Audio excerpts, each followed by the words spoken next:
L'ange de la mort fait partie de l'élite des anges. Al-Muqassimati Amr. C'est un groupe d'anges à qui Allah Azza wa Jal a confié des tâches très spécifiques. L'ange de la mort, retirer la vie des gens. Et l'histoire d'aujourd'hui a étonné l'ange de la mort.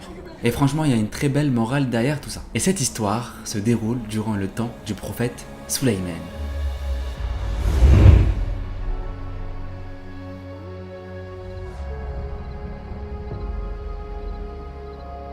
Un jour, le prophète Sulayman était avec un groupe d'hommes. Et d'un coup, l'ange de la mort arrive pour rendre visite au prophète Sulayman, alayhi salam. Bien évidemment, il était sous forme humaine. Et là, il est choqué de voir une certaine personne. Il commence à le fixer et il le regarde d'une manière très inconfortable, terrorisante. L'ange de la mort regarde cette personne, leurs regards se croisent. Et la personne qui était avec le prophète Sulayman a commencé à se sentir extrêmement gênée, trop mal. Et juste après, l'ange de la mort, il a juste disparu, il est parti. La personne qui était avec le prophète Sulayman comprend pas trop. Et il demande à Sulayman, alayhi salam, c'était qui la personne qui vient juste d'arriver et qui a juste disparu. Sulayman, alayhi salam, lui répond que c'était Malak al-Maut, l'ange de la mort. Et cette personne-là était terrorisée, elle était extrêmement nerveuse, et très nerveux. En même temps, il y a de quoi, mettez-vous à sa place 5 secondes. T'es terrifié par une personne et t'apprends qu'en plus de ça, c'est l'ange de la mort.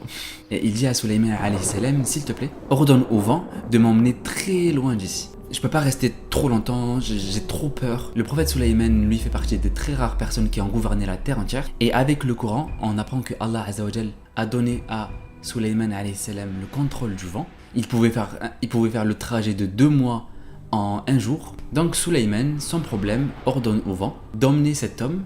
Certains rapportent que le vent l'a emmené en Inde. Et un peu plus tard, l'ange de la mort revient voir Sulayman et il lui dit, elle est où la personne qui était là avec vous tout à l'heure? Sulayman lui répond, en fait, pour être honnête, il s'est senti tellement mal et menacé par le regard que tu lui as lancé quand vous vous êtes vus, qu'il m'a demandé de le déplacer avec le vent très loin d'ici. Et c'est ce que j'ai fait avec le miracle que Allah Azza wa Jal m'a donné. Et là, l'ange de la mort va lui faire part de quelque chose. Il lui dit, j'étais choqué, étonné de voir cet homme ici parmi vous.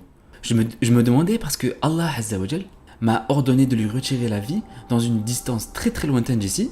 Et quand je suis venu te voir et je l'ai vu avec toi, je me demandais qu'est-ce qu'il faisait ici. Comment il va faire pour se rendre là-bas? C'est impossible. Allah Azza wa Jal m'a ordonné de lui enlever son âme dans une terre extrêmement lointaine. Comment cet homme pouvait être assis avec toi et dans quelques heures, il est censé mourir là-bas? Dieu sait déjà tout en avance et personne ne peut échapper à la mort. Dieu lui-même nous dit dans le Coran que toute âme goûtera à la mort. J'aimerais souligner que la chaîne de narrateurs de cette histoire remonte jusqu'à un tabi'i. Les tabi'i sont donc la génération qui ont suivi les compagnons. Et les savants de Hadith l'ont classé comme étant faible. Néanmoins, la morale de l'histoire reste incroyable. Un jour ou l'autre, ça sera notre tour de rencontrer l'ange de la mort.